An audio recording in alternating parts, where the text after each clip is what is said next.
오늘 이 아침에 함께 보실 하나님의 말씀은 구약성경 레위기서 8장 33절에서 36절의 말씀입니다. 구약성경 레위기 8장 33절에서 36절의 말씀을 함께 보도록 하겠습니다. 레위기 8장 33절에서 36절 함께 읽겠습니다. 위임식은 이래 동안 행하나니 위임식이 끝나는 날까지 이래 동안은 회막문에 나가지 말라. 오늘 행한 것은 야훼께서 너희를 위하여 속죄하게 하시려고 명령하신 것이니 너희는 7주야를 회막문에 머물면서 야훼께서 지키라고 하신 것을 지키라. 그리하면 사망을 면하리라. 내가 이같이 명령을 받았느니라. 아론과 그의 아들들이 야훼께서 모세를 통하여 명령하신 모든 일을 준행하니라. 아멘. 함께 읽은 레위기 8장 33절에서 36절의 말씀을 가지고 물로 씻고 옷 입고 기름을 바르라 라는 제목으로 함께 은혜를 나누겠습니다. 레위기 8장의 전체적인 내용은요, 하나님께서 이제 이스라엘 백성들에게 성막과 제사의 규례들을 다 알려주신 후에, 모든 것이 세팅이 끝난 후에 이제 그 직분을 감당할 제사장을 세우시면서 그 제사장 직분에 대한 위임식에 대한 기록이 적혀져 있는 장입니다. 그래서 이 레위기서를 보면은 앞에 8장 앞에 1장부터 7장까지는 제사 제도에 대한 규례들이 먼저 기록되어져 있고, 이 8장부터 10장까지는 제사장과 관련된 규례와 사건들이 기록되어져 있습니다. 특히 이 8장 1절에서 4절까지는 제사장 위임식 준비에 대한 이야기들이 기록되어져 있고, 5절부터 13절까지는 이제 제사장 성의를 착용하는 그 방법과 또 기름 부음의 예식에 대해서 정리되어져 있습니다. 그리고 그 뒤로 14절에서 29절은 위임식에 대한 위임식 가운데 행해지는 제사들, 속죄제, 번제, 그리고 소제를 겸한 화목제 등의 내용들이 기록되어져 있고, 마지막 이 30절에서 36절은 기타 위임식의 규례들을 정리해 놓고 있습니다. 제사장 위임식이라고 하면은 이 위임이라는 것이 한국말로 좀 단어를 풀이하면은 일을, 직분을 맡긴다라는 뜻을 갖고 있습니다. 근데 이 레위기 8장 부분에서 이 위임식이라는 단어를 세 번역으로 보면은 제사장을 거룩히 구별하여 세우는 과정으로 기록되어져 있습니다. 그러니까 하나님의 일, 하나님을 섬기는 일, 그 제사장, 그 직분을 감당하는 제사장들을 거룩히 구별하여서 준비시키고 세우는 과정이다라는 거죠.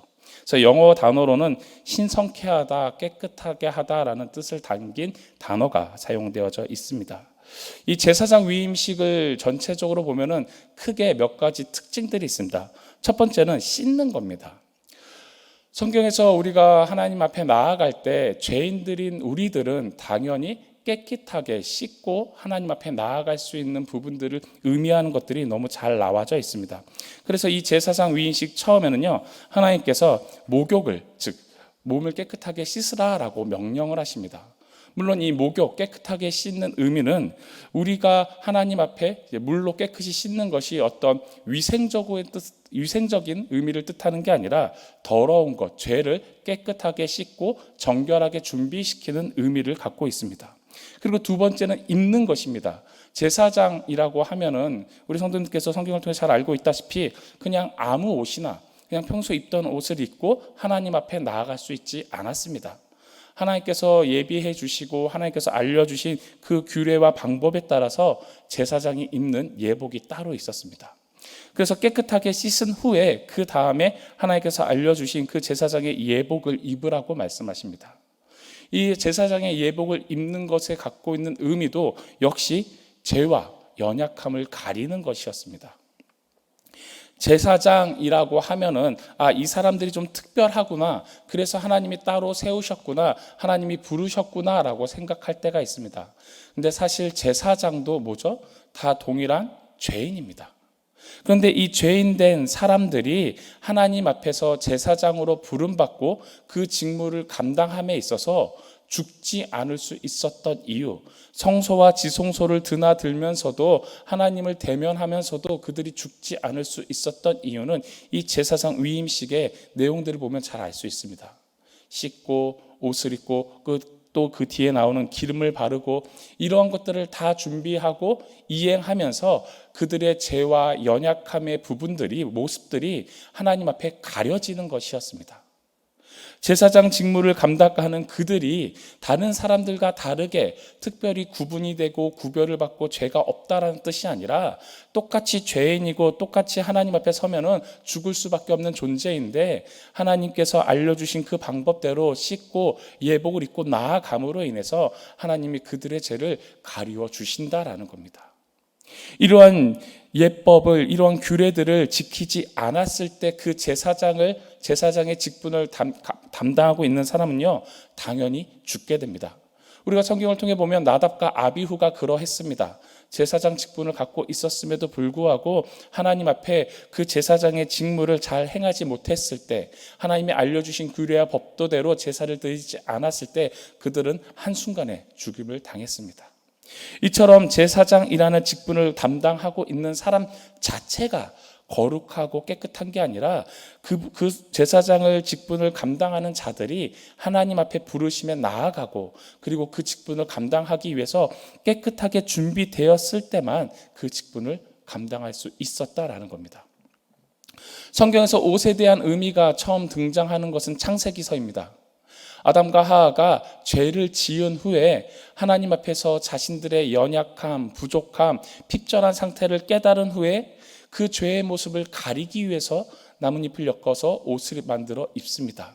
즉 성경에서 나타나는 옷에 대한 의미는 사람의 죄된 모습, 연약한 부분들, 죄악된 모습을 가리는 인간의 노력으로 처음 등장합니다. 하지만 그 인간의 노력, 자신들의 부족함과 자신들의 죄된 모습을 가리기 위한 그 인간의 노력은 너무나 보잘것없고 아무것도 아닌 것이었습니다. 나뭇잎으로 엮어 만든 옷은 해가 쨍하면 말라서 부셔지고 바람이 불면 날아가고 비가 오면 젖어버렸습니다. 자신의 노력으로 자신의 부족함을 가리고 싶었지만 그것들은 아무 도움이 되지 않는 노력이었다라는 거죠. 그러한 죄인된 사람을 보고 아담과 하하를 보고 하나님께서는 긍휼히 여겨주셨습니다. 직접 동물을 잡아서 그 가죽옷으로 아담과 하와에게 옷 입혀주셨습니다. 제사장이 입는 옷도 이러한 의미를 갖고 있습니다. 제사장 직무를 감당하는 그들의 죄가 보이지 않게, 그들의 연약함이 하나님 앞에서 드러나지 않게 최대한 가리고 입는 것입니다. 요즘 시대로 이야기하면은 교회에서 하나님 앞에서 말씀을 증거하는 목사님들의 가운을 의미할 수 있습니다. 목사님들이 거룩하고 특별하고 그런 게 아니라 그 가운을 입음으로 말미암아 하나님 앞에서 거룩하게 쓰는 것입니다. 똑같은 죄인인데 그 가운을 입음으로 말미암아 하나님 앞에서 죄를 가리는 겁니다. 또 찬양대, 성가대의 가운도 그러합니다. 사람들에게 내가 이렇게 노래 잘해요가 아니라 하나님께 영광 올려드립니다. 하나님 앞에 찬양을 올려드립니다. 하나님만을 찬양합니다. 감히 하나님 앞에 찬양을 올려드릴 수 없는 우리 죄악된 모습을 그렇게 거룩하게 구별된 것을 입음으로 말미암아 하나님 앞에 나아가는 것입니다. 이렇게 옷을 입은 후에는 이제 기름을 붓고 기름을 바릅니다. 성경에서 기름을 붓고 기름을 바르는 의미는 성령의 임재를, 성령 받음을 상징하고 있습니다.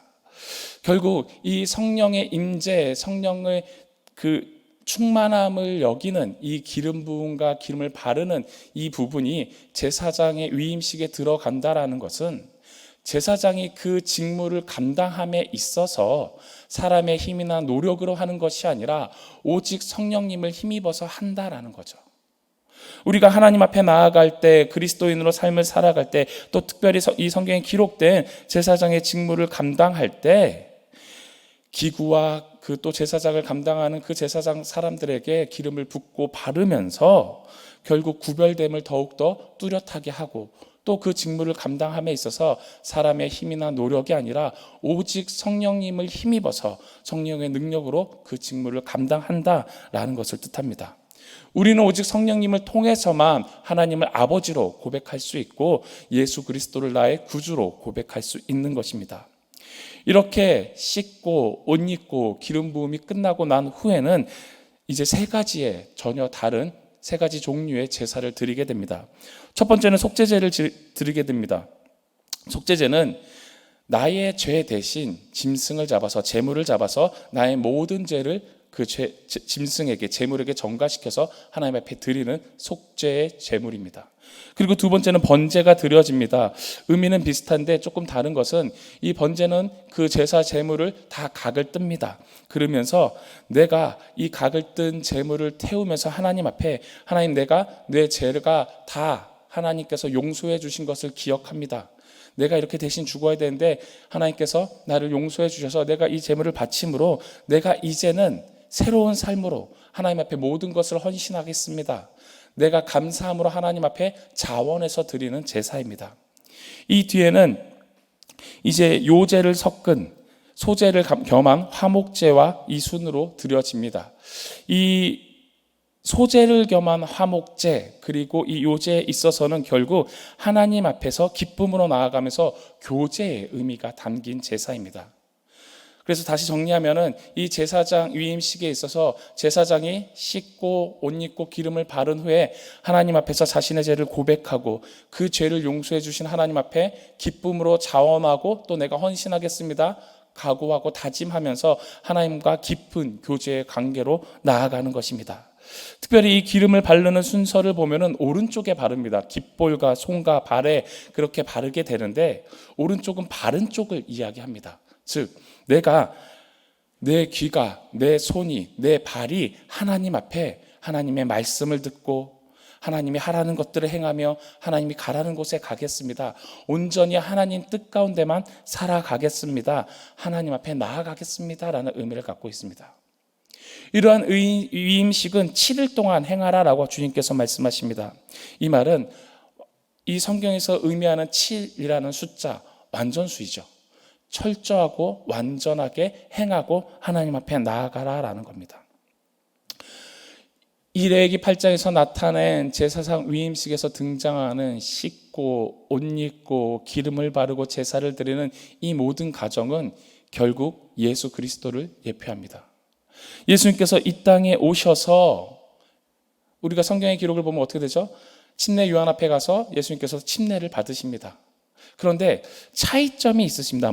어떤 차이점이냐? 제사장들은 죄인이었습니다. 똑같은 죄를 갖고 있는 죄인이었는데 하나님께서 따로 거룩하게 구별을 시켜서 구분해서 하나님 앞에 나아가는 그 직무를 감당하게 하셨습니다. 그 직무를 감당하는 제사장 자체는 죄인인데 하나님이 씻고 옷 입히고 기름 바름으로 그 죄를 가리워 주신 거죠. 그런데 예수 그리스도는 어떤 분이시죠? 죄가 없으신 분입니다. 이 죄가 없으신 분이 침례 요한 앞에 나아가서 요단강에서 침례를 받으십니다. 근데 그 요단강이란 곳은 어떤 곳이죠? 이미 침례 요한이 수많은 사람들에게 침례를 주고 있던 곳이었습니다. 즉 온 사람들의 죄가 다 그곳에서 섞여 있고 더럽고 이미 다 흔히 말하는 더러운 곳이다라는 거죠. 그런데 죄가 없으신 주님께서 이 땅에 오셔서 침례 요한 앞에 가서 그 요단강에 잠기시고 침례를 받으심으로 그 깨끗하신 죄가 없으신 예수님께서 우리의 온 인류의 죄를 뒤집어 씌우셨다라는 거죠. 우리의 죄를 우리를 구원해 주시기 위해서 그 침례 가운데 주님께서는 우리 온 인류의 죄를 뒤집어 덮어 쓰셨습니다. 그래서 제사장 즉 죄인의 죄를 가려주기 위해서 씻는 그것과 반대로 오히려 주님은 죄가 없으신 분이 침례를 받으시면서 온 죄를 뒤집어 쓰시고 우리와 하나됨을 나타내셨습니다. 그리고 주님께서도 옷을 입으셨습니다. 어떤 옷을 입으셨죠? 인간의 옷을 입으셨습니다. 말씀이 육신을 입고 이 땅에 직접 오셨습니다. 죄가 없으신 예수님께서 죄인인 우리 인간의 모습을 입고 이 땅에 내려오셨다라는 거죠. 그럼 반대로 우리는 뭐죠? 우리는 예수 그리스도로 옷 입어야 된다라는 겁니다. 주님께서 나의 죄를 위해 우리 죄를 위해 그 모든 것을 덮어 씌우시고 나와 같은 인간의 모습으로 이 땅에 말씀이 육신 입고 오셨는데 우리는 이제 예수 그리스도를 구주로 고백함으로 그 예수 그리스도로 옷 입어야 된다라는 거죠. 또 주님께서 침례를 받으시는 장면을 보면은 성령이 비둘기같이 임하십니다. 주님께서도 성령의 능력으로 하나님께서 주신 사명을 감당하셨습니다. 그리고 마지막에 십자가에 달리심으로 우리와 하나님 사이에 화목제물이 되어주셨습니다. 모든 죄를 다 감당하시고 십자가에 달려 돌아가셨습니다. 이제 우리는 그 예수 그리스도를 통해서 십자가를 붙들고 하나님 앞에 나아갈 수 있다라는 거죠. 그래서 주님께서 우리를 하나님의 자녀 삼으시고 우리 역시 예수 그리스도를 통해서 왕 같은 제사장으로 불러주셨습니다. 이제 우리 삶에 우리가 그리스도인이라면, 하나님의 자녀들이라면 이 땅 가운데 우리도 구별됨이 필요합니다. 내가 깨끗하고 내가 거룩해서가 아니라 나를 위해 죽으신 그 예수 그리스도를 구주로 고백함으로 주의 보혈로 씻김을 받고 예수 그리스도로 옷 입고 성령의 충만함을 입어서 우리의 삶의 하루하루를 살아갈 때 거룩하게 구별된 하나님의 자녀로서 하나님의 그 예수 그리스도의 온전하심을 따라 힘입어서 성령님의 능력으로 하루하루 살아가야 된다라는 겁니다. 우리가 제사장을 생각할 때 때로는 제사장의 사역적인 부분, 즉 제사장이 하나님 앞에 나아가서 거룩하게 제사를 드리고 구별되고 그러한 부분들을 좀 생각할 때가 있습니다. 즉 사역적인 측면에서 생각할 때가 많다라는 거죠. 그런데 성경의 기록을 보면 하나님께서 제사 제도와 성막과 모든 것을 다 정립하시고 알려주시고 세팅하신 후에 제사장을 세우십니다. 그런데 그것들을 보면은 제사장의 직무에 대해서 너는 그러니까 이렇게 해야 돼 저렇게 해야 돼 하기 전에 주님이 그 제사장을 세우심에 있어서 가장 중요한 거는 성결이었습니다. 하나님께서 하나님의 삶을, 하나님의 직분을, 하나님 앞에서 하나님이 따로 세우신 그 직분을 감당하기 위해서 먼저 깨끗하게 씻겨주시고 준비시키는 그 작업이 있었다라는 거죠. 우리가 그리스도인으로 살아갈 때 이것을 기억해야 합니다. 단 하루를 살아도 우리가 하나님 앞에 거룩하게 구별되어야 된다라는 거죠. 하나님께서는 모든 그릇을 사용하실 수 있습니다. 그릇의 크기와 그릇의 품질은 중요하지 않습니다. 중요한 것은 깨끗하냐 깨끗하지 않냐라는 거죠. 내가 어떠한 모습을 하고 있든 내가 어떠한 장점이 있고 어떠한 단점이 있든 그런 것을 떠나서 우리가 준비해야 될 것, 우리가 하나님 앞에 쓰임받으면서 하루하루 살아가기 위해 가장 중요한 것은 깨끗하게 씻김을 받고 거룩하게 구별되는 겁니다. 거룩은 구별됨을 나타납니다. 하나님께서 하나님의 백성들에게 내가 거룩하니 너희도 거룩하라라고 끊임없이 말씀하셨습니다. 이 땅에서 우리가 하나님을 믿지 않는 사람들과 다른 점, 구별될 수 있는 점은 이 거룩밖에 없습니다. 왜냐? 겉으로 보기엔 똑같거든요. 똑같은 사람이고 눈, 코, 입 달려있고 똑같이 밥 먹고 말하고 하루하루를 살아가거든요. 그런데 세상이 특별히 그리스도인이나 교회를 향해 손가락질할 때는 뭐죠? 세상과 다르지 않을 때 세상이 손가락질을 합니다. 즉 하나님을 믿는다 하고 그리스도인이라 하고 주의 말씀을 기준 삼아서 살지 않고 성령님을 의지해서 살지 않고 보혈로 씻김을 받고 십자가를 붙들지 않으면은 세상도 안다라는 거죠. 다르지 않다, 똑같다. 저들도 죄를 짓고 우리도 죄를 짓는다. 물론 같은 죄인입니다. 하지만 우리는 분명히 예수 그리스도를 구주로 고백하고 하나님을 아버지로 고백하는 하나님의 자녀들입니다. 그래서 오늘 하루를 살아갈 때 우리는 하나님 앞에 먼저 깨끗하게 씻김을 받고 나아가야 됩니다. 주님께서 나의 죄를 씻어주셨다는 그 믿음으로, 그 감사함으로 살아가야 된다라는 거죠. 내 죄가 용서받은 것에는 나의 노력이나 나의 의나 나의 어떠한 선함이 전혀 들어가지 않았다. 주님께서 나를 위해 죽으시고 부활하심으로 내가 그것을 믿음으로 하나님의 자녀가 되었다. 그렇게 내 죄가 씻김을 받고 하나님과의 관계가 회복된 나는 이제 그리스도로 옷 입고 주님께 부르심을 받은 왕 같은 제사장으로 이 땅을 살아가야 된다라는 거죠. 옷이라는 것은요, 참 많은 것을 의미합니다. 그냥 뭐 비싼 옷, 좋은 옷, 이쁜 옷 그런 것을 떠나서 옷이 갖고 있는 의미, 특별히 제복이나 정복은 더 큰 의미를 갖고 있습니다. 특히 사람은 눈에 보이는 것에 민감하기 때문에 이 사람이 어떤 옷을 입고 있나, 어떻게 행동하고 있나, 또 특히 제복이나 정복은 그 옷을 입고 어떻게 행동하냐에 따라서 평가가 달라지기도 합니다. 세상도 눈에 보이는 옷에 대한 이야기를 하는데 하물며 그리스도인은 그리스도로 옷을 입고 살아가는데 올바르게, 주님 보시기에 올바르게 세상에 나타남도 그리스도의 향기와 편지가 되어서 하나님의 자녀가 되어서 올바르게 살아가야 한다라는 거죠. 도덕적 윤리적인 수준을 넘어서 하나님의 말씀의 뜻 가운데 알맞게 올바르게 살아가야 한다라는 겁니다. 그리고 가장 중요한 것, 그렇게 살아갈 수 있는 힘은 나의 의지, 나의 다짐이 아니라 오직 성령님의 능력으로만 가능하다라는 겁니다. 그래서 우리는 성령님을 인정하고 환영하고 모셔드리고 의지해야 됩니다. 주님, 오늘도 나와 함께하여 주시옵소서. 주님, 오늘도 내가 살아갈 힘을 부어 주시옵소서. 주님, 오늘도 내가 하나님의 은혜가 아니면 살아갈 수 없습니다. 이 고백을 통해서 우리는 기쁨과 감사함으로 살아가야 할 것입니다. 이 모든 제도가 이 위임식이 7일 동안 행해졌다라고 말씀드렸습니다. 이 말은 완전하고 완벽한, 즉 우리의 삶이 이렇게 깨끗하게 씻김받고 옷을 입고 성령님을 의지해서 살아갈 때 온전한, 완전한 하루가 될 수 있습니다.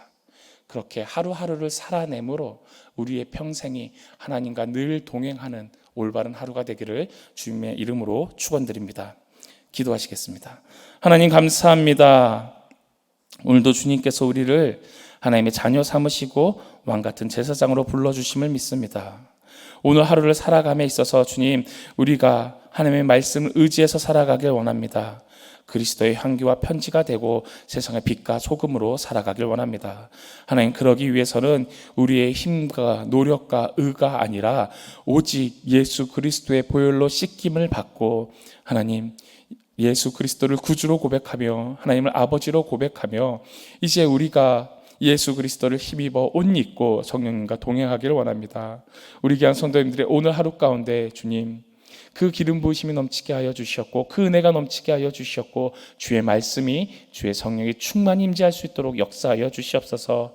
그래서 오늘 하루를 살아갈 때 온전히 하나님의 뜻 가운데 행하며 거룩하게 구별되고 구분됨으로 하나님의 자녀된 삶을, 오늘 하루 우리에게 주어진 그 사명을 감당하는 하루가 될 수 있게 인도하여 주시옵소서. 오늘 누구를 만날지, 어떤 일이 우리의 삶에 일어날지 우리는 알 수 없습니다. 하지만 우리의 손이 행하는 거, 우리 눈이 보는 거, 우리의 입술을 통해 말해지는 거, 우리 마음의 중심들, 우리 발이 가는 거, 그 모든 것 하나님의 뜻에 벗어나지 않게 오직 순종함으로 감사할 수 있게 역사하여 주시옵소서. 오늘 하루도 주님께서 우리와 함께하여 주심을 믿고 감사드리며 예수 그리스도의 이름으로 기도드리옵나이다. 아멘.